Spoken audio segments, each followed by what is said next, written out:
কবিগুরু রবীন্দ্রনাথ ঠাকুরের লেখা কবিতা মাতৃবৎসল।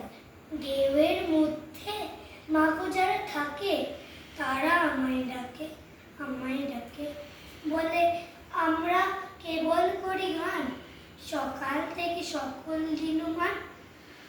তারা বলে কোন দেশের ভাই, আমরা চলি ঠিকানা তার নাই।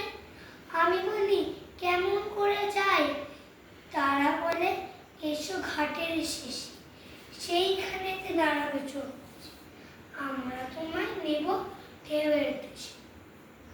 আমি বলি মাঝে চেয়ে থাকে, সন্ধে হলে নাম ধরে মোর ডাকে, কেমন করে ছেড়ে থাকবো তাকে, শুনে তারা হেসে যায় মা ভেসে।